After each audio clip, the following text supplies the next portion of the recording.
warahmatullahi wabarakatuh. Waalaikumsalam warahmatullahi wabarakatuh. Yang terhormat Bapak Wartono, Kepala SD Negeri 1 Bendaharjo, yang kebetulan pada siang hari ini berhalangan hadir karena ada acara di Purwodadi. Yang saya hormati Bapak Ibu guru, karyawan SD Negeri 1 Bendaharjo yang berbahagia.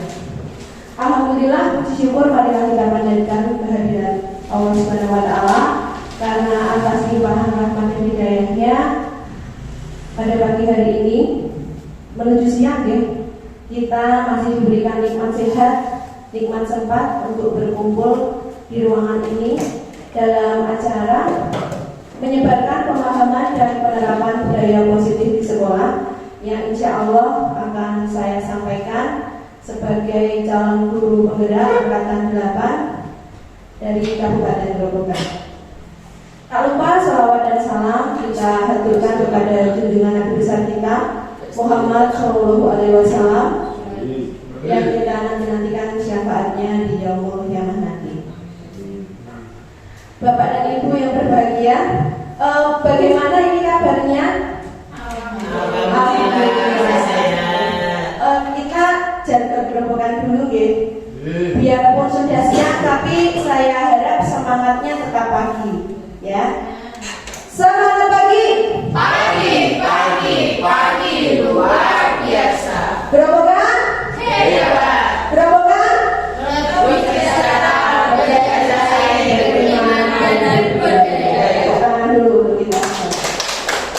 Terima kasih Bapak dan Ibu atas waktunya. Saya diberi kesempatan untuk berdiri di sini. Bukan bermaksud apa-apa, bukan bermaksud menggurui atau apa. Di sini saya hanya ingin menyebarkan sedikit ilmu yang sudah saya dapatkan selama mengikuti pendidikan guru penggerak selama 1 bulan ini. Sebelumnya Bapak Ibu, izinkan saya memperkenalkan. Di sini selama mengikuti pendidikan guru penggerak, saya didampingi oleh fasilitator, yaitu Bunda Ratna Ernawati.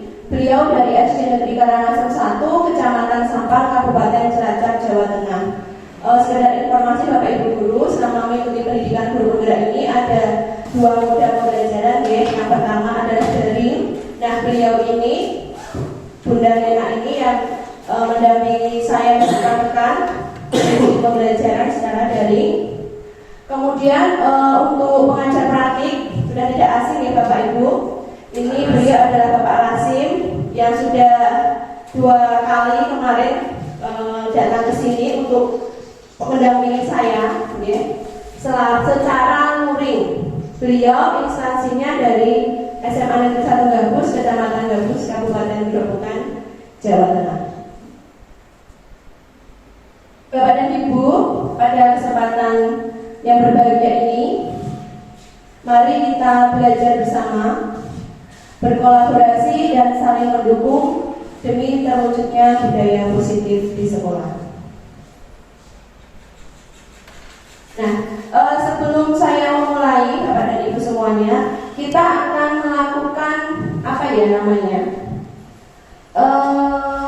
Sejenis praktik singkat saja. Judulnya cobalah buka. Ya, saya akan membagikan kertas di sini 1 meja 1 kertas saja ya.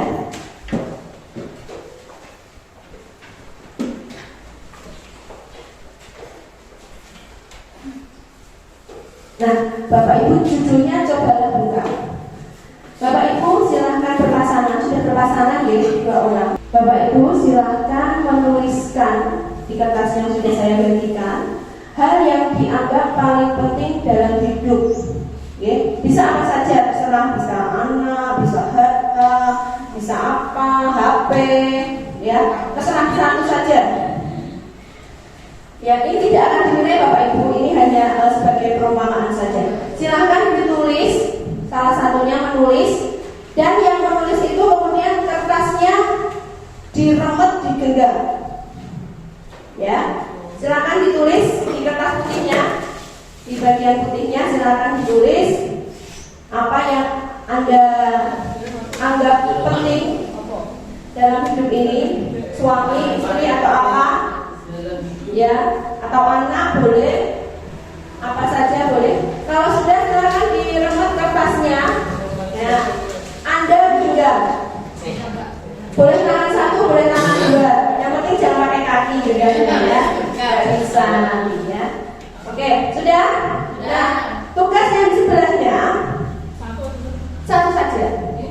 Nggih, satu menulis nggih. Diremet Bu, ya, terus dipegang. Tugas yang di sebelahnya adalah, nah, tugas B anggaran Anda adalah mencoba dengan segala cara untuk membuka kepala tangan Anda. Boleh membujuk, wah Bu Susti ayo tobu, kok dibuka kuwi tobu, boleh. Atau menghardik, mengintimidasi, memarahi, mengancam, menggoda, bahkan menawari Anda uang. Ayo deh dibuka tangan Anda misalkan, ya. Silakan coba. Kira-kira membuka atau tidak itu terserah Anda. Ya, yang penting teman Anda bertugas merayu itu yang Anda genggam itu adalah hal yang Anda anggap sangat penting. Tugas teman Anda adalah merayu sampai Anda membuka. Mau dibuka atau tidak itu terserah Anda. Oke, coba Bapak Ibu kita praktekkan sebentar. Saya beri waktu 1 menit. Kira-kira dibuka enggak? Coba ya. Silahkan dirayu. Ditawari bakso, ditawari uang, atau ditawari apa boleh. Dipaksa lagi. Ya terserah jenengan mau. Kalau kira-kira aku dikasih uang 1 juta ya tak buka. Aku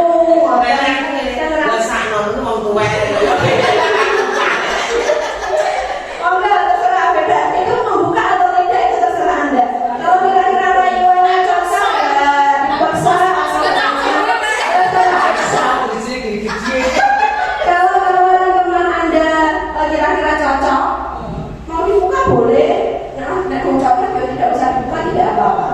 Ya terserah. Ini kita hanya praktek saja. Silakan, monggo. Saya beri waktu 1 menit. Dipaksa boleh, tanya boleh.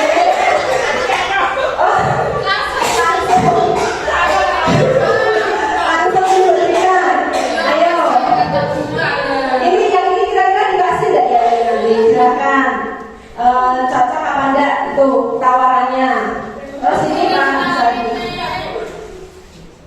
kalau misalkan suami yang digenggam konconnya jaluk, dikasih apa enggak kira-kira? Oh, rayuannya apa? Nek kasih kena ya enggak apa-apa.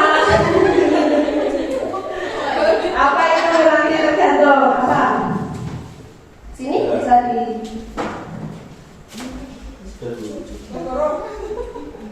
kasih apa? Itu masih dalam ini masih dalam menawar. Kira-kira mau dibuka atau tidak? 5.000 nggak cocok. Kalau Pak Yoga dibuka pukul tak jajak di bakso nih dulu.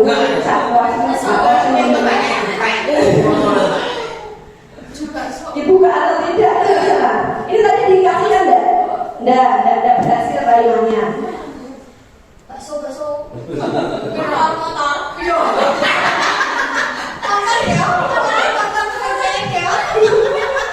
Ini tawarannya motor ini. Raiso, tangannya itu kasih orang bersendiri.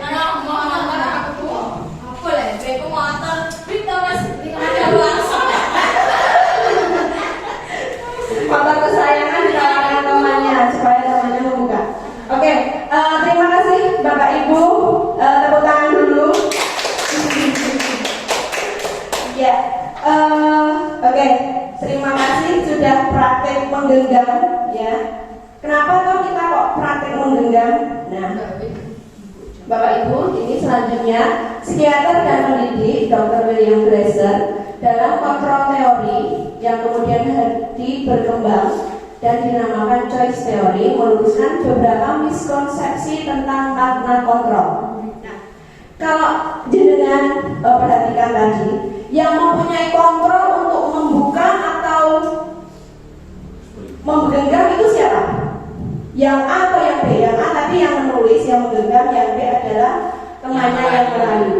Yang memiliki makna kontrol siapa? A. A itu punya pilihan dia mau membuka atau tidak. Itu terserah A. Berarti yang mengontrol adalah yang A. Nah, di sini Dr. William Glasser meluruskan beberapa miskonsepsi tentang makna kontrol. Ini kita kaitkan dengan pendidikan kita nih, karena kita sebagai guru kita kaitkan dengan pendidikan kita sehari-hari. Yang pertama adalah ilusi guru mengontrol murid.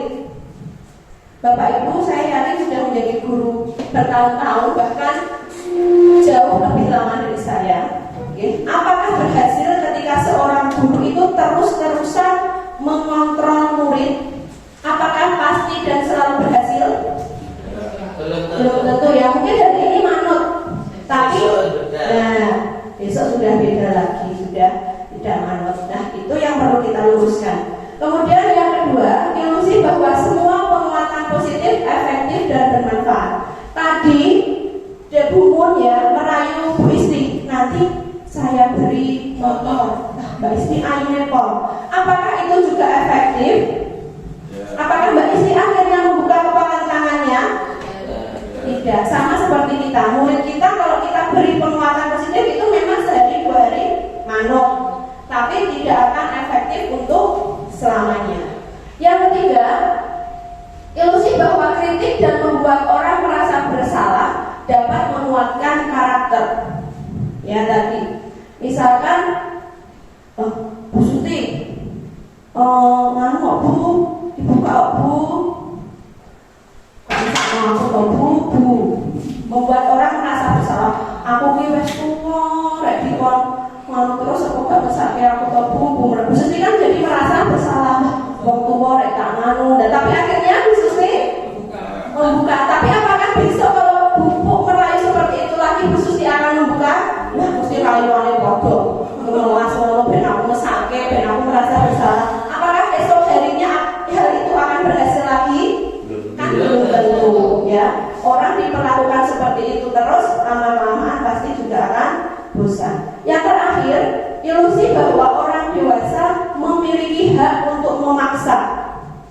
Jenengan kalau dipaksa, kira-kira apakah mau mungkin 1 kali, 2 kali ya.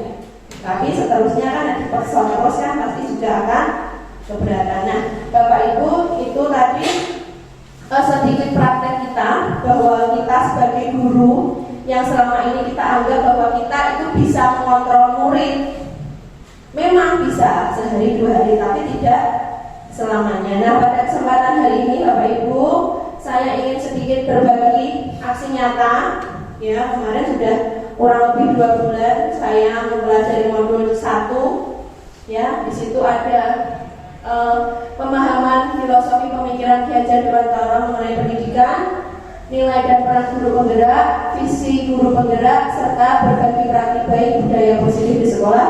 Insya Allah hari ini akan saya sebarkan sedikit ya, bukan bermaksud saya menggurui, tapi di sini kita sharing ya, sharing karena wayang itu nek melakukannya dewe ya tidak bisa, harus ada dalamnya, ada temannya seperti itu. Okay? Jadi mohon izin hari ini saya untuk menyampaikan sedikit yang sudah saya pahami dari pendidikan guru penggerak selama ini. Tujuannya Bapak Ibu, tujuan aksi nyata ini untuk menyebarkan tadi pemahaman mengenai filosofi pemikiran Ki Hajar Dewantara, nilai dan peran guru penggerak, visi guru penggerak, serta berbagi praktik baik budaya positif di sekolah. Bapak dan Ibu, pada modul 1 kemarin ada 4 submodul ya, modul 1.1, 1.2, 1.3 dan 1.4. Pada modul yang pertama 1.1 yaitu mengenai filosofis pendidikan menurut Bapak Pendidikan kita Ki Hajar Dewantara, yaitu pada hakikatnya pendidikan adalah proses menuntun anak mencapai kodratnya demi menuju keselamatan dan kebahagiaan. Ya, yang digarisbawahi di sini adalah menuntun keselamatan dan kebahagiaan. Kita sebagai guru itu Ya, mendidik itu diibaratkan seperti bercocok tanam. Gurunya itu sebagai petaninya dan muridnya itu sebagai padinya atau tanaman yang kita tanam. Kalau kita menanam padi, pasti tumbuhnya padi. Tapi tinggal padi yang seperti apa?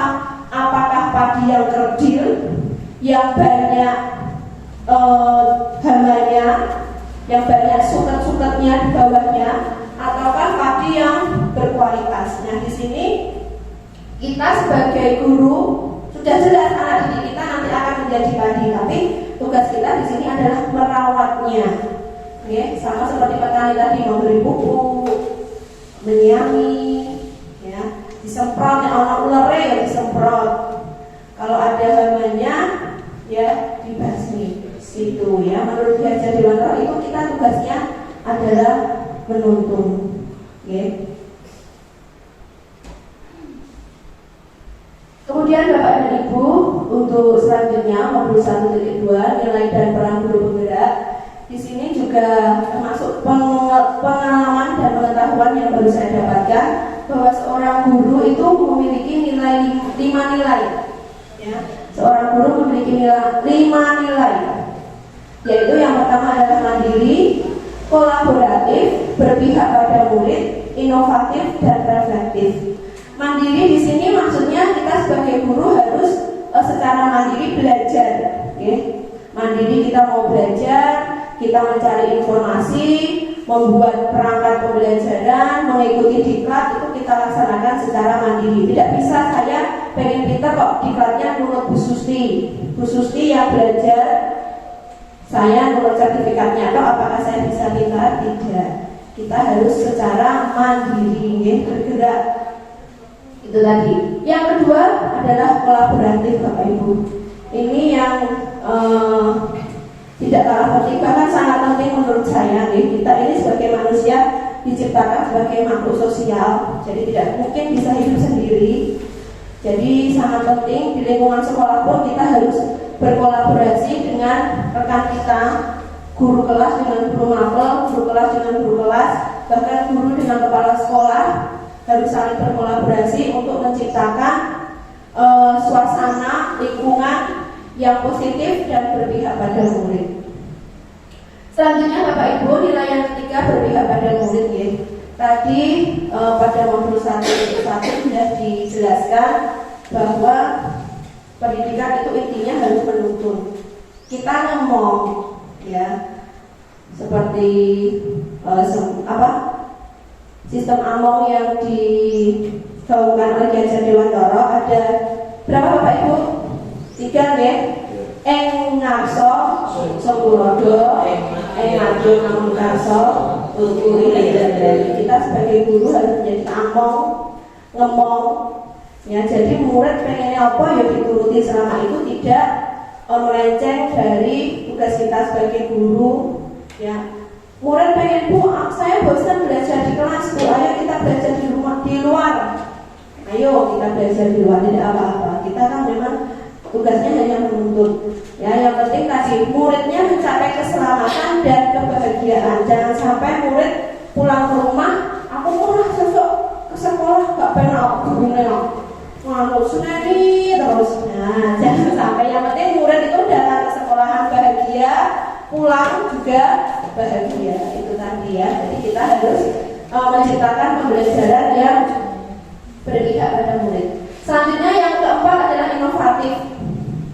Ya, sekarang banyak sekali media nih Bapak Ibu, YouTube banyak referensi model-model pembelajaran, permainan, game, aplikasi yang dapat kita terapkan di murid kita.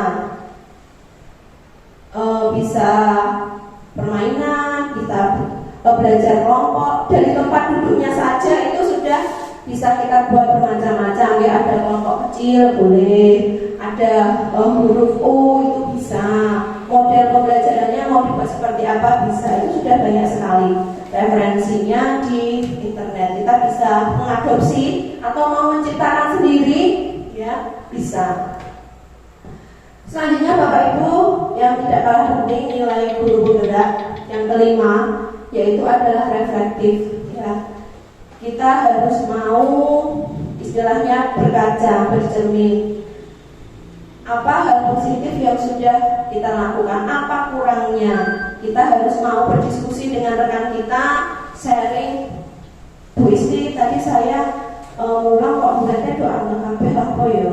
Kok gak mau jawab, tak takoni tidak ada yang menjawab. Itu kenapa ya? Nah, itu kita bisa sharing dengan teman kita. Kita merefleksikan pembelajaran yang sudah kita laksanakan, di mana kurangnya, di mana lebihnya, sehingga kita dapat terus berkembang. Itu Bapak Ibu dari modul 1.2 yang saya pelajari. Selanjutnya Bapak dan Ibu, tadi modul 1.2 ada nilai dan peran. Nah, tadi sudah nilainya ada 5 ya. Ada mandiri, terus apa Bapak Ibu tadi? Kolaboratif, berpihak pada murid, inovatif dan kreatif. Nah, sekarang perannya. Yang pertama, sebagai guru penggerak dituntut untuk, bukan dituntut ya, nanti diarahkan atau dilatih agar mampu menjadi pemimpin pembelajaran. Yang kedua, menjadi coach bagi guru lain. Yang ketiga, mendorong kolaborasi. Yang keempat, mewujudkan kepemimpinan murid. Dan yang kelima adalah menggerakkan komunitas praktisi ya. Menjadi pemimpin pembelajaran. Kita bisa menciptakan tadi hampir sama dengan nilainya tadi ya. Inovatif, bisa menciptakan berbagai macam inovasi dalam pembelajaran. Karena kita itu di kelas itu kita yang memimpin pembelajaran, bukan berarti harus pembelajaran berpusat pada guru ya. Kita hanya membuat konsepnya saja, nanti prosesnya, hasilnya kita serahkan kembali pada murid kita. Yang kedua, sebagai guru penggerak diharapkan juga mampu menjadi coach bagi guru lain. Ketika ada rekan yang memiliki permasalahan, bisa sharing, bisa kita beri sedikit gambaran agar nanti rekan kita mampu menyelesaikan permasalahan mereka. Yang ketiga, mendorong kolaborasi. Ya, kolaborasi itu memang sangat penting. Bapak dan Ibu, kalau kita sendiri tidak bisa. Seperti kita, alhamdulillah sudah berkolaborasi dengan baik ya dengan Bapak Guru Agama. Setiap pagi sudah membaca Asmaul Husna. Kemudian setiap Jumat juga bergerak dengan Bapak Guru Olahraga. Ya, alhamdulillah kolaborasinya sudah sangat baik kalau menurut saya. Yang keempat, mewujudkan kepemimpinan murid. Nah, di sini kita bertugas untuk melatih murid karena pembelajaran tidak lagi berfokus pada guru, ya murid. Misalkan kita beri model presentasi seperti itu, kita bagi menjadi beberapa kelompok kecil. Kita latih kepemimpinan mereka. Di situ ada dalam tiap kelompok kan masih ada ketua, ada sekretaris. Dan nanti kita melatih kepemimpinan kita melalui pembelajaran yang kita laksanakan. Yang kelima, ya menggerakkan komunitas praktisi. Jadi belum dilaksanakan, tapi insya Allah nanti kedepannya saya juga akan membentuk beberapa komunitas, ya. Mohon kerjasamanya Bapak Ibu, seperti yang di kemarin Bapak Kepala Sekolah sempat menghentikan mau membuat sholat zuhur berjamaah, ya. Nanti bisa kita kolaborasi. Mungkin juga bekerja sama dengan SD lain, SD 3, SD 4, nanti kita membentuk komunitas apa, literasi atau apa, nanti bisa saling berkunjung ya, itu.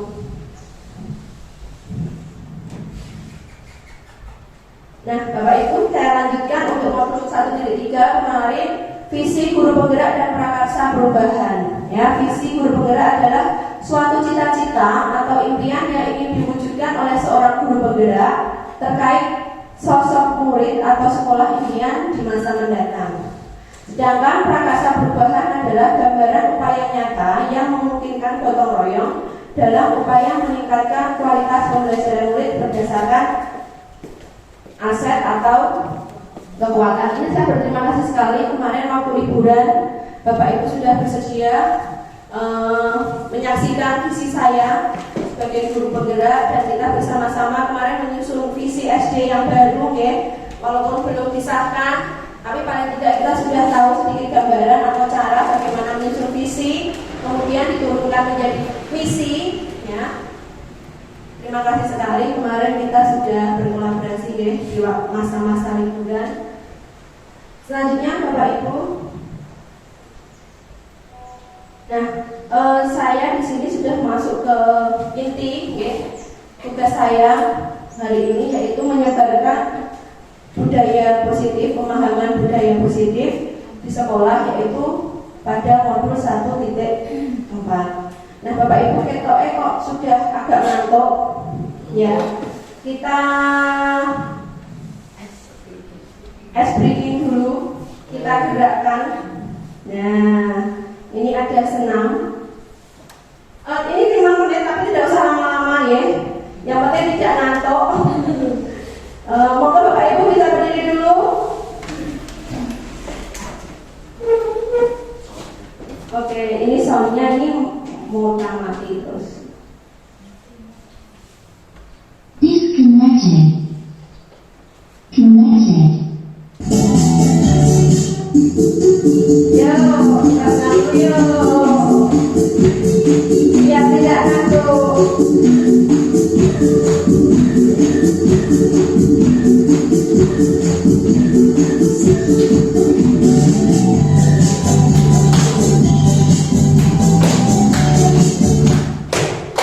Oh, mati lagi banyak. Bapak Ibu bisa Disconnected. teruskan. Connected.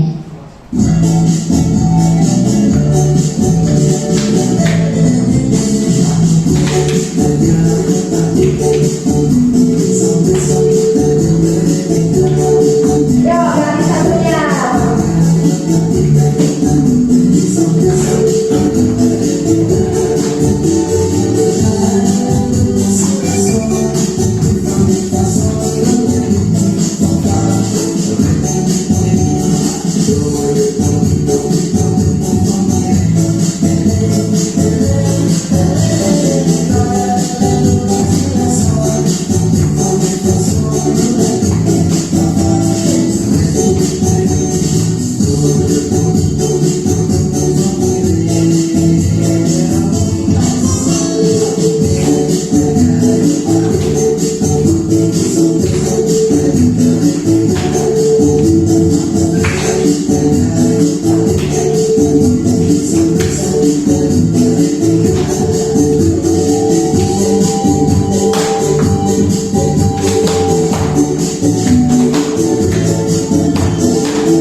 Bisa saya teruskan nih Bapak Ibu. Untuk selanjutnya ada 7 konsep utama modul 1.4 tentang budaya positif. Yang pertama, perubahan paradigma belajar. Yang kedua, disiplin positif. Yang ketiga, kebutuhan dasar manusia. Yang keempat, motivasi perilaku manusia. Yang kelima, posisi kontrol. Yang keenam, keyakinan kelas. Dan yang terakhir atau ketujuh adalah segitiga restitusi. Apa tuh Mbak Riki? Aku kok lagi ngerti. Nah, ini Bapak Ibu, pembelajaran dengan paradigma baru. Sekarang apalagi kita eranya kurikulum merdeka yang digaungkan oleh Mas Menteri kita, Bapak Nadiem Makarim. Alhamdulillah di sini sudah berjalan kelas 1, 2, 4 dan 5, kurang kelas 3 dan kelas 6 ya, yang belum melaksanakan kurikulum merdeka. 1, 2, 4, 5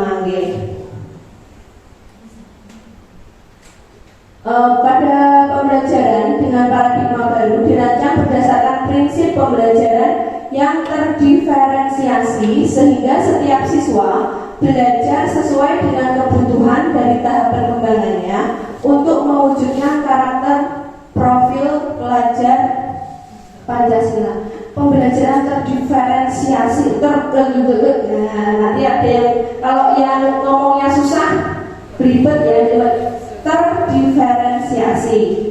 Pembelajaran terdiferensiasi itu adalah pembelajaran yang menyesuaikan dengan kebutuhan murid. Seperti kemarin saya melakukan asesmen diagnostik awal yang kelompok ini, di situ pertanyaannya ada tipe belajar. Ada anak yang suka belajar sendiri, ada anak yang suka belajar secara berkelompok. Ada anak yang cuma melihat tulisan wis mudeng.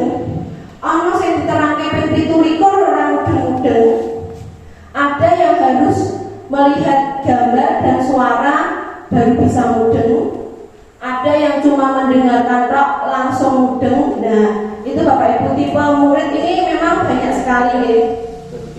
Berbeda-beda. Nah, inilah tujuan dari pembelajaran terdiferensiasi. Nanti gurunya yang pintar-pintar menyesuaikan kebutuhan murid. Tidak bisa kita ingin kita melakukan hal yang sama, memperlakukan setiap anak sama, itu tidak bisa. Okay? Seperti tanaman tadi, ya, ada yang beberapa yang membutuhkan perlakuan khusus. Nek sing parine satu kedoan ya, itu ada yang kena hormon, masih tidak. Misalkan kita memperlakukannya kan juga berbeda, tidak bisa kita samakan. Nah, itulah pembelajaran terdiferensiasi. Kemudian selanjutnya yang kedua, disiplin positif. Dalam budaya kita, makna kata disiplin, disiplin ini mesti sesuatu yang tegas, medeni ya. Nah, dimaknai sebagai sesuatu yang dilakukan seseorang pada orang lain untuk mendapatkan kepatuhan, dan hal itu menimbulkan ketidaknyamanan dikarenakan disiplin dilakukan dengan pemaksaan. Sebagai seorang pendidik, tujuan kita adalah menciptakan anak-anak yang memiliki disiplin diri, sehingga mereka bisa berperilaku dengan mengacu pada nilai-nilai kebajikan universal dan memiliki motivasi intrinsik, bukan ekstrinsik. Nah, ini ada kaitannya Bapak Ibu seperti kertas tadi ya. Kita paksa apa? Ya, teman kita yang B itu memberikan motivasi ekstrinsik. Kalau kita tidak mau membukanya, kita tidak punya motivasi intrinsik dalam diri kita, ya tidak akan kita lakukannya. Motivasi intrinsik inilah yang harus mulai kita bangun dalam diri anak ya, supaya anak itu tidak perlu dikontrol, tapi mereka sudah punya keyakinan dalam diri mereka sendiri untuk melakukan hal-hal yang baik.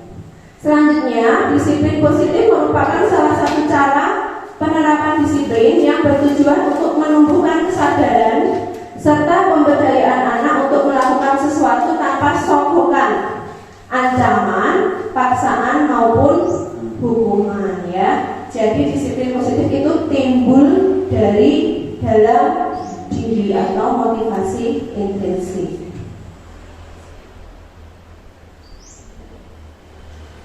Selanjutnya Bapak Ibu,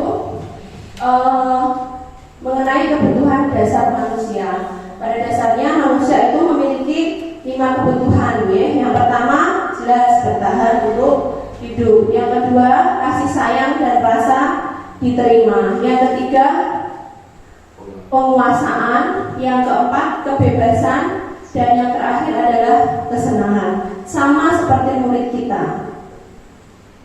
Misal kok di kelas ada murid yang dikasih tugas gak mau garap, nah, berarti mereka butuh apa ini? Kebutuhan dasar apa ya mereka butuhkan? Aku garap apa? Kira-kira kebutuhan apa yang mereka butuhkan? Kesenangan bisa, kebebasan bisa ya. Mereka tidak ingin diatur. Nah, makanya ini pintar-pintarnya guru ya menciptakan pembelajaran yang terdiferensiasi tadi supaya bisa memenuhi kebutuhan murid kita, karena pada dasarnya manusia memiliki 5 kebutuhan dasar. Saya yakin di kelas 1 dan 2 banyak anak yang suka caper sama gurunya. Oke.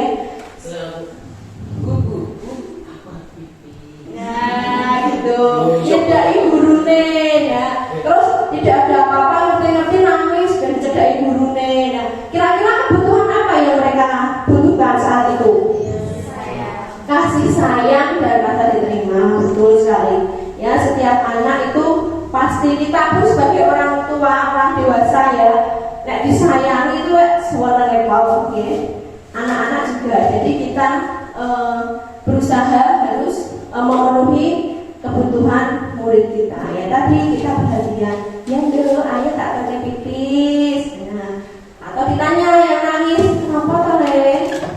Pak Bu nakal. Oh iya, nanti Bu Guru kan dari koncomu. Nah itu mereka hanya sebenarnya masalahnya sepele, tapi mereka membutuhkan perhatian dan kasih sayang. Nah itu nih Bapak Ibu, kebutuhan dasar manusia.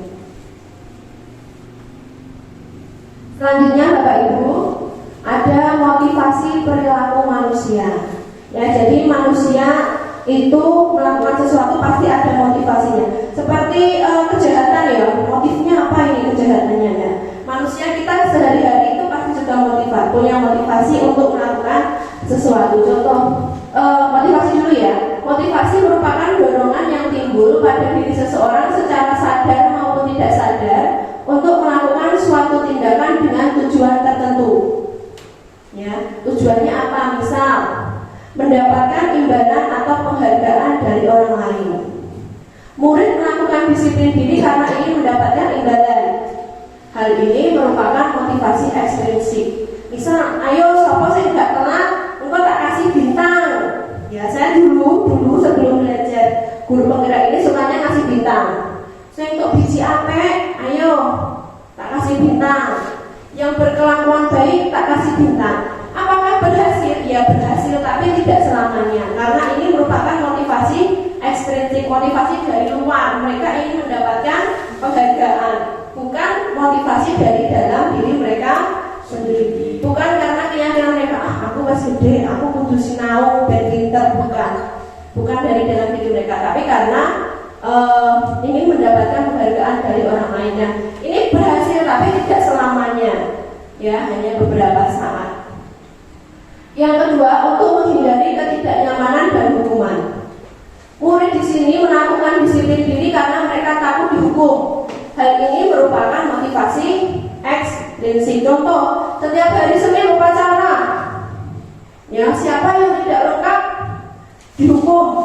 Nah, ini mereka melakukan ini bingung, boleh dasi ibu di Senin ini begitu Bu dasiku, dan gitu Bu, topiku nek gak mampu aku dimarahin Pak Guru, aku dimarahin Bu Guru. Nah, ini merupakan motivasi ekstrinsik. Ya, apakah berhasil? Ya berhasil, tapi orang menjadi atau anak itu menjadi terpaksa melakukannya, bukan karena motivasi dalam diri mereka sendiri. Bukan motivasi lah, aku kok nek gak nganggo topi gak panasen, nah nganggo topi kok gak panasen. Nah, bukan dari dalam diri mereka, tapi dari orang lain, takut dihukum tadi. Nah, yang ketiga, ya motivasi ini karena menghargai nilai-nilai kebajikan diri sendiri. Murid melakukan disiplin diri karena sadar akan nilai kebajikan dirinya. Hal ini merupakan motivasi intrinsik. Nah, Bapak Ibu, dari ketiga motivasi ini, kira-kira yang paling berhasil yang mana? Satu, mendapat penghargaan. Dua, menghindari hukuman. Yang ketiga, karena kesadaran diri. Kira-kira yang paling berhasil yang mana? Yang ya, semua kalau kita sadar dari dalam diri kita, pasti itu akan bertahan lama. Okay? Bocah pengen pinter itu ya sinau karena keyakinan mereka sendiri, bukan karena disenangi gurunya, ya dikasih penghargaan, bukan. Ya, yang paling berhasil adalah karena motivasi intrinsik.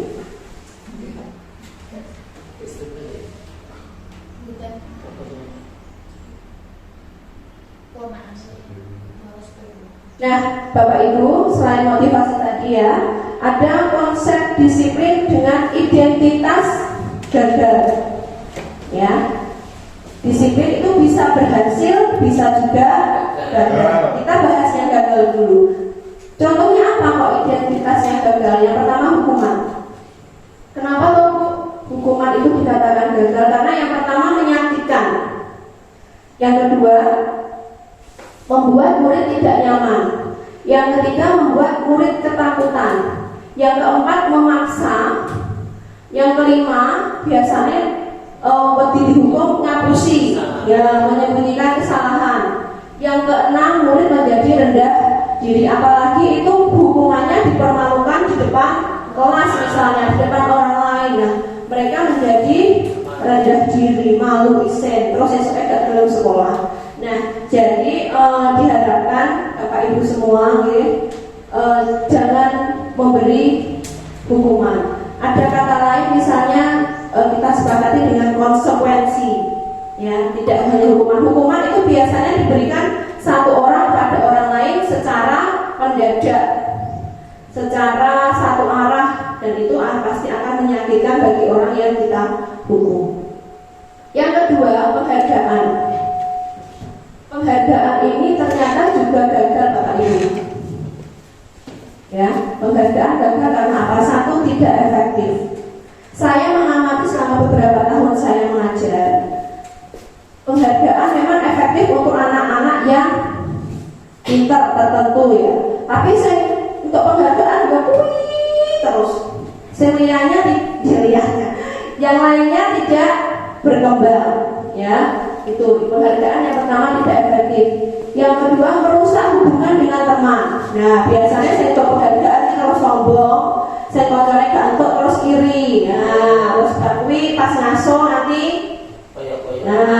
koyok-koyokan, itu tidak efektif ya. Yang ketiga, mematikan kreativitas. Yang keempat, menghukum dengan sistem ranking. Yang kelima, merampas hak menghargai dirinya. Anak yang tidak mendapatkan penghargaan itu biasanya mereka menjadi minder. Aku salahku apa, kurangku apa. Nah, itu mereka menjadi tidak menghargai dirinya sendiri. Selanjutnya Bapak Ibu, ada yang gagal, ada juga yang sukses. Ya, di sini ada konsekuensi dan juga restitusi. Sebenarnya konsekuensi itu dikatakan sukses juga tidak sepenuhnya.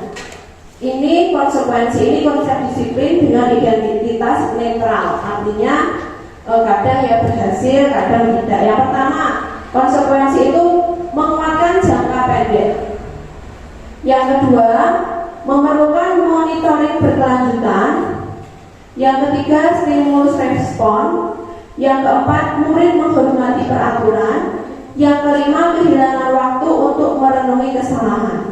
Nah, kata kunci konsekuensi di sini adalah stimulus respon. Artinya ketika kita tidak melakukan sesuatu, konsekuensinya apa? Misal di kelas, kita sudah membuat kesepakatan, yang datang terlambat konsekuensinya tidak boleh istirahat.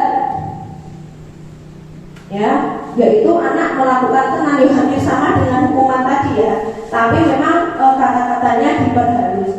Ada perbuatan, ada konsekuensinya. Itu. Yang paling berhasil Bapak Ibu disiplin dengan identitas sukses yaitu restitusi. Kenapa berhasil? Karena murid di sini bertanggung jawab atas perilakunya. Selanjutnya fokus pada pemecahan masalah. Yang memecahkan masalah siapa? Muridnya sendiri. Yang ketiga, murid menghormati dirinya dan orang lain. Yang keempat, teori kontrol, yaitu diri sendiri yang memegang kontrol.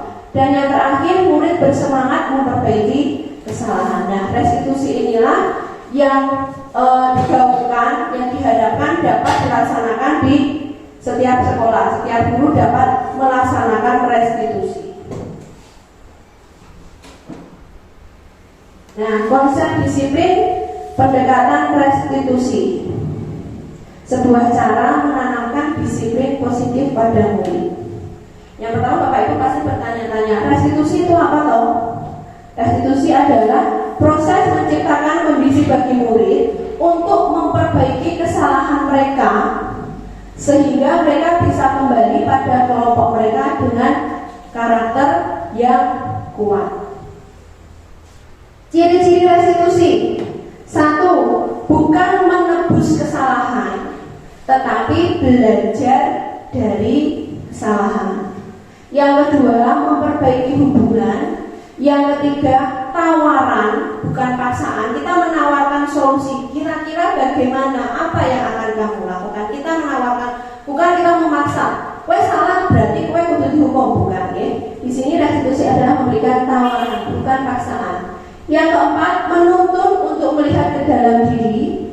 Yang kelima, mencari kebutuhan dasar yang mendasari tindakan. Setiap anak melakukan tindakan tapi pasti ada dasarnya ya, kebutuhan dasar apa yang harus mereka penuhi tadi. Yang selanjutnya, fokus pada karakter. Dan yang terakhir, menguatkan murid dan fokus pada solusi. Bukan permasalahannya tapi solusi yang dihasilkan muridnya. Nah, perbedaannya Bapak Ibu, ada hukuman, ada konsekuensi, ada restitusi. Hukuman, guru marah-marah dan murid menjadi takut. Guru menghukum murid untuk berlari keliling lapangan 10 kali. Nah, itu hukuman. Hukuman itu yang tadi ya, menyakitkan, ya, paksaan dilakukan searah. Itu hukuman. Kalau konsekuensi, guru memberikan konsekuensi dengan meminta anak melakukan perundungan, memberikan makanan untuk murid yang mengalami perundungan. Itu contohnya. Guru ingin supaya siswa menghormati peraturan. Kamu kemarin sudah kita sepakati nak, kalau tidak datang tepat waktu, apa konsekuensinya? Saya tidak boleh istirahat Bu, saya harus mencatat pelajaran yang tertinggal tadi. Nah, itu konsekuensi. Memang lebih halus ya daripada hukuman. Tapi di sini juga belum mencapai disiplin dengan identitas sukses. Yang terakhir yaitu restitusi. Di sini guru menanyakan keyakinan kelas dan membantu murid menyelesaikan masalahnya. Kemudian guru terbuka sehingga siswa tidak merasa dipermalukan, merasa lebih percaya diri dan bertanggung jawab. Nah, di sini restitusi ketika murid melakukan kesalahan, misalnya di dalam kelas ya, tidak perlu kita langsung ayo maju, tidak. Kita bisa cukup mengucapkan jangan diulangi lagi ya. Tapi nanti setelah istirahat kita panggil ke kantor, kita melakukan pendekatan. Tidak kok terus langsung maju, dipermalukan di depan kelas, dihukum di depan teman-temannya, ya. Nanti mereka pasti akan merasa malu, ya itu. Kalau di depan teman-temannya ya kita tetap sabar, mengatakan seperlunya. Nanti ketika istirahat kita melakukan pendekatan. Itu maksud dari restitusi. Oh, ada speaking lagi ini. Biar tidak ngantuk ya Bapak Ibu, tidak usah joget, Ini cukup berdiri saja berpasangan dengan temannya. Ice breakingnya judulnya up and down. Ini Bapak Ibu mengepalkan kedua tangan, ya. Silahkan berpasangan dengan temannya. Tangannya ditumpuk berseringan. Ini yang bawah. Nah, oke, gitu ya. Ontang-ontang bola. Nah, ontang-ontang bola. Nah, nanti peraturannya kalau saya bilang up, berarti sing tangane ngisor dhewe diunggah kene dhuwur numpuki tangane koncone. Nah, koncone temannya yang mau ditumpuki tangannya itu menghindar. Nek bisa menghindar berarti menang. Nek ketumpuan koncone berarti kalah. Itu kalau up. Nek down berarti sing ning dhuwur mengisor. Nah, numpuki koncone. Ya, koncone sampe disundul, tangannya menghindar. Nanti kalau menghindar berarti menang, kesundul berarti kalah ya. Nek up sing ngisor dhuwur, nek down sing dhuwur ngisor. Oke? Bisa Bapak Ibu? Bisa sambil tak sekali lagi ya. Nanti kalau musiknya berhenti saya bilang up atau down nanti langsung ya. Kalau masih ada musik joget dulu enggak apa-apa. Oke. Yuk silakan. Cek ternyata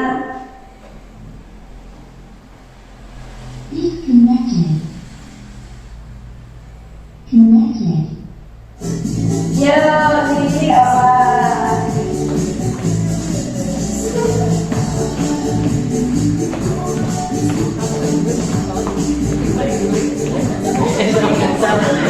Nah, lagi sadur. Siapa yang berhasil? Siapa yang berhasil? Siapa yang menang? Bisa menang Kristi. Ini menang siapa? Enggak bisa.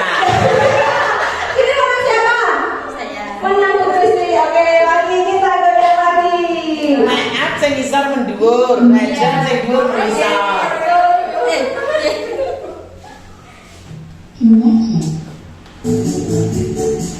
Ya, oke dulu.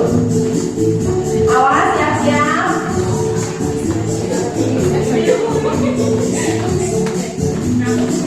Jauh.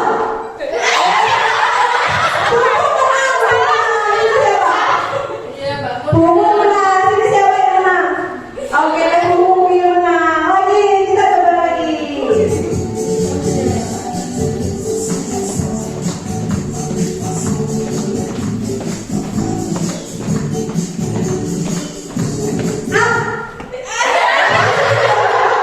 Siapa lagi yang menang? Bunga menang. Ini Saya akan menghindar, Pak. iya, Bunga Susi berarti menang. Menghindar. Oke. Oke, lagi sekali lagi ya.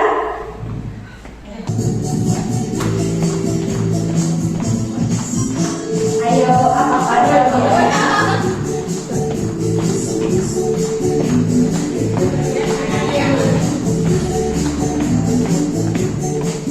Jauh. Siapa mungkin menang? Coba. Ini kan udah. Bola. Oke, Buku menang. Poin ini oke, tepuk tangan dulu. Nah, ini bisa ditiru Bapak Ibu dengan murid-muridnya ya. Nanti bisa berpasangan up and down ya, biar tidak bosan membaca buku terus atau diterangkan terus. Nanti bisa diselingi dengan SBG ya. Lumayan tidak ngantuk, joget-joget sedikit. Oke, Bapak Ibu, saya lanjutkan lagi ya, supaya cepat selesai karena ini hari Jumat. Yaitu Oke, saya lanjutkan lagi. Contoh penerapan 5 posisi kontrol. Ya, di sini contohnya adalah murid yang sering terlambat sekolah. Nah, Bapak Ibu, sebelum saya berikan contohnya, saya jelaskan sejelas dulu ya. Posisi kontrol kita sebagai guru itu bisa menjadi penghukum, bisa juga membuat rasa bersalah, bisa menjadi teman bagi murid, bisa menjadi pemantau, dan juga bisa menjadi manajer. Contoh dulu penghukum ya. Di sini guru sebagai penghukum. Contoh kalau ada murid yang terlambat, patuhilah peraturan sekolah dan berdiri di depan kelas sampai waktu istirahat. Nah, itu contoh penghukum. Atau kamu terlambat ke sana di luar kelas sampai nanti jam istirahat. Kamu terlambat sana lari keluar lapangan dan keliling lapangan 10 kali. Nah, itu adalah yang dikatakan oleh seorang penghukum. Ya, apakah Bapak Ibu seperti ini? Saya dulu pernah, kita jujur saja pasti pernah ya, pasti pernah. Tapi ternyata itu memang tidak baik atau kurang baik ya. Yang selanjutnya membuat rasa bersalah. Nah, kita sebagai guru ini posisi kontrolnya membuat rasa bersalah. Biasanya guru di sini akan mengucapkan kata-kata tidak marah, tidak, tapi mengucapkan kata-kata yang melas. Atau kadang diem lama gitu. Kamu gak kasihan sama ibu. Nah, itu kan kalau gurunya ngomongnya halus, okay, murid itu malah berantas yang Allah sakit. Nah, itu malah berantas muridnya. Sudah berapa kali ibu guru beritahu kamu, guru kecewa sama kamu. Guru sudah mengajar dengan serius, tapi kamu malah beralaman. Kamu gak kasihan sama ibu. Ibu sudah tua, kamu cengengesan dewe. Nah, itu biasa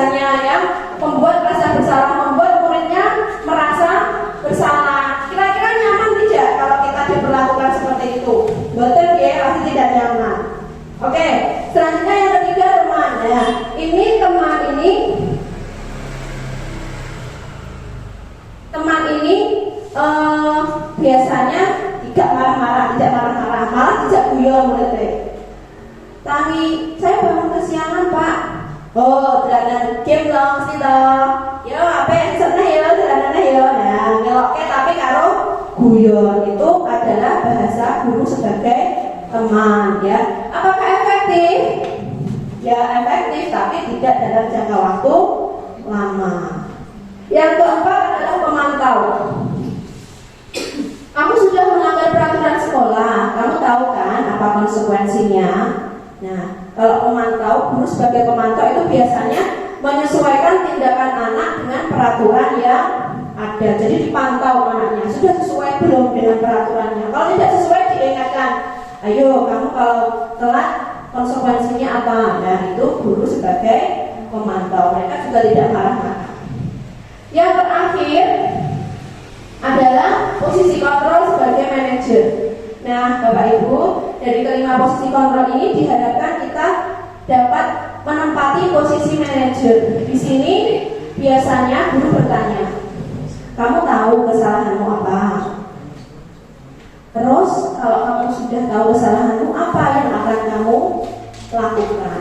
Dia memanage perilaku murid supaya muridnya itu dapat menemukan solusi sendiri dari permasalahan yang sedang dia hadapi. Jadi bukan gurunya yang memberi solusi, tapi muridnya menemukan solusi sendiri. Kenapa toh kok menemukan solusi sendiri? Karena tadi motivasi intrinsik itulah yang lebih diutamakan. Nanti akan dapat berkelanjutan. Kalau gurunya saya ngomong solusinya begini nanti itu namanya motivasi ekstrinsik, bukan intrinsik dari murid. Nah, Bapak Ibu, selanjutnya yaitu tentang keyakinan kelas. Kenapa keyakinan? Kenapa bukan peraturan? Ya, ada peraturan sekolah, ada kok keyakinan kelas kok tidak peraturan. Nah, di sini menurut Gasser tahun 1998, suatu keyakinan akan lebih memotivasi secara intrinsik. Seorang lebih tergerak untuk menjalankan keyakinannya daripada hanya mengikuti serangkaian peraturan. Murid-murid pun demikian, mereka perlu mendalami suatu keyakinan daripada hanya mendengarkan peraturan yang bersifat memaksa, dan mereka merasa peraturan membuat mereka tidak bahagia. Karena peraturan itu dibuat satu orang untuk orang banyak, tapi kalau keyakinan itu bersama-sama, ya, dibuat secara bersama-sama. Nah, bagaimana pembentukan keyakinan kelas? Yang pertama lebih abstrak dari peraturan, yang kedua berupa pernyataan universal, yang ketiga dibuat dalam bentuk positif, keempat sedikit saja agar mudah diingat, kelima sesuai dengan kondisi kelas dan sekolah agar mudah diterapkan, yang terakhir semua warga atau sekolah dilibatkan saat membuat. Nah, Bapak dan Ibu, itulah tentang keyakinan kelas. Sebagai gambarannya, sedikit saja ini saya tampilkan keyakinan kelas yang sudah saya buat bersama murid saya kemarin. Nanti mungkin bisa juga diterapkan di kelas Bapak Ibu ya. Nah, ini ada praktik saya meminta murid saya menulis keyakinan mereka, ya. Keyakinan ini biasanya dibentuk dalam kalimat positif, tidak menggunakan kata tidak. Misal, tidak boleh datang terlambat, itu bisa diganti dengan datang tepat waktu. Tidak bertengkar dengan teman, bisa diganti dengan saling menghargai. Ini contohnya. Nah, saya berikan kertasnya. Nah, ini mereka menulis keyakinannya di kelas. Di kertasnya masing-masing ya, mereka tulis.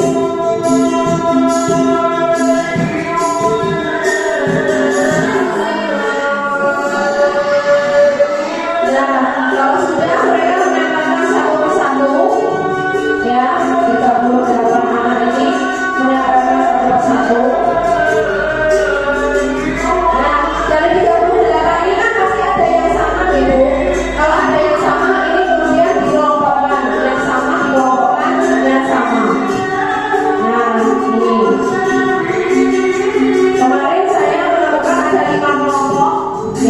Yang pertama saling menghargai, kemudian datang tepat waktu, bertanggung jawab, saling menolong dan menjaga kebersihan ini.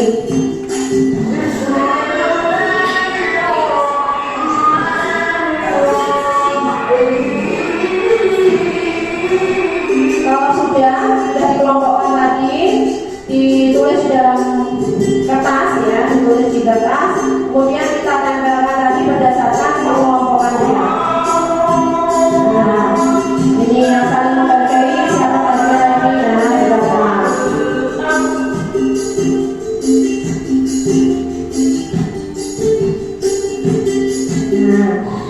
Nah, ini contoh keyakinan kelas. Kalau anak-anak dilibatkan untuk membuatnya, insya Allah ini akan bisa terlaksana ya, karena bukan seperti peraturan yang hanya dibuat oleh satu pihak untuk orang banyak. Nah, Bapak Ibu, saya lanjutkan, tinggal sedikit lagi adalah segitiga restitusi. Nah, dalam melaksanakan posisi manajer tadi, kita dapat menggunakan segitiga restitusi. Ada 3 sisi dari segitiga restitusi. Yang pertama, menstabilkan identitas, ya, karena kita semua pernah akan melakukan hal terbaik yang bisa kita lakukan. Yang kedua, validasi tindakan yang salah, bahwa semua perilaku memiliki alasan. Yang ketiga, menanyakan keyakinan. Kita semua pasti memiliki motivasi internal dalam melakukan sebuah tindakan. Nah, Bapak Ibu, di sini ada contoh. Ya, kemarin saya melakukan 3 restitusi. Saya melakukan kemarin saya melakukan segitiga restitusi terhadap 2 kasus. Ya, ini kasusnya yang pertama adalah anak yang terlambat datang ke sekolah. Nah, di sini terlihat bahwa dia mengetuk pintu saat pelajaran sudah dimulai. Di sini saya tidak langsung menghukumnya atau memberikan konsekuensi, tidak. Tapi saya persilakan masuk dulu, saya persilakan duduk dan mengikuti pelajaran. Kemudian saat jam istirahat, ya, saya panggil untuk menemui saya. Nah, di sini saya melaksanakan segitiga restitusi tadi dengan 3 sisi. Yang pertama, menstabilkan identitas. Nah, di sini saya tanya, kamu tahu kenapa saya panggil ke sini? Tahu kenapa? Karena saya datang terlambat. Harusnya sekolah masuk jam berapa? Jam 7. Di sini saya tidak langsung menyalahkan, saya juga menyadari bahwa saya pernah terlambat. Ya, menstabilkan identitas bahwa setiap orang itu pasti pernah berbuat salah. Ya, pasti tidak mungkin tidak. Di sini saya juga meyakinkan murid saya bahwa saya pernah terlambat. Nah, setelah itu saya melakukan validasi tindakan yang salah. Kenapa toh kok iso terlambat? Nah, itu saya gali, ternyata karena main game sampai larut malam. Kemudian saya menanyakan keyakinan. Kalau kamu terlambat sesuai tidak dengan keyakinan kelas kita? Tidak. Terus apa yang kamu lakukan supaya dapat melaksanakan keyakinan kelas kita?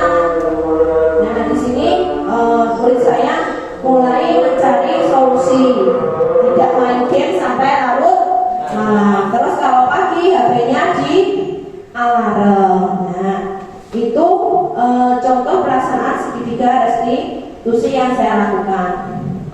Kemudian untuk kasus kedua, di sini murid saya merusak tanaman, mau ke lapangan, ya, lompati tanduran sampai tandurannya rusak. Tidak langsung saya marahi di tempat, tidak, tapi saya panggil. Sama, saya laksanakan segitiga restitusi dengan 3 sisi tadi. Menstabilkan identitas. Gak apa-apa, Bu Beta juga pernah berbuat salah. Semua orang pernah berbuat salah. Yang kedua, validasi tindakan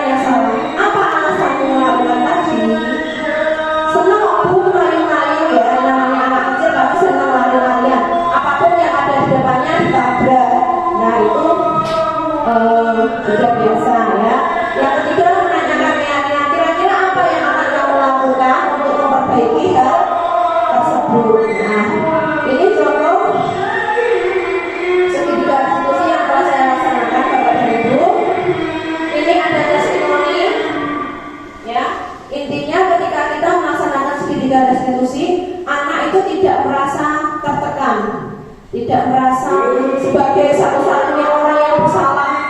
Ya, di sini mereka akan lebih terbuka, mengenali kekurangannya dan mencari solusi dari permasalahan yang telah dia hadapi. Nah, Bapak Ibu, selama mempelajari modul 1 ini, ya, saya telah melaksanakan refleksi, ya. Di antaranya saya merasa tidak ada kendala sama sekali karena saya sangat berterima kasih Bapak Ibu guru SD Satu Mudaharjo, mulai dari Pak Wartono dan juga Bapak Ibu semua 1000% mungkin ya menurut saya. Karena di teman kemarin Kerso Rambo yang membantu saya memaparkan visi misi, saya merasa tidak ada kendala yang saya hadapi. Kalaupun ada, itu semata berasal dari dalam diri saya sendiri karena saya kurang bisa memanage waktu, kurang tertib, ya, semua data itu semua berasal dari saya. Nah, rencana perbaikan saya nanti supaya tahun 2023 selesai pendidikan guru penggerak lagi berjalan lancar, saya lebih manajemen waktu dengan baik agar dapat melaksanakan tugas di rumah, ya, tugas saya di sekolah dan juga tugas guru penggerak. Baiklah Bapak Ibu, demikianlah pemaparan dari saya, ya, sharing pengalaman saya. Mungkin belum seberapa, saya yakin Bapak Ibu yang bisa lihat pengalamannya lebih banyak. Namun di sini saya hanya ingin sedikit berbagi. Apakah ada pertanyaan? Sepertinya sudah Jumatan, harus Jumatan. Jadi saya ucapkan terima kasih yang setulus-tulusnya atas kesediaan Bapak Ibu di sini, ya, kita sharing sedikit tadi. Mohon maaf yang setulus-tulusnya apabila dalam penyampaian ada tutur kata atau perbuatan yang kurang berkenan. Saya mohon maaf yang setulus-tulusnya. Terima kasih Guru Bergerak Indonesia Maju. Wassalamualaikum.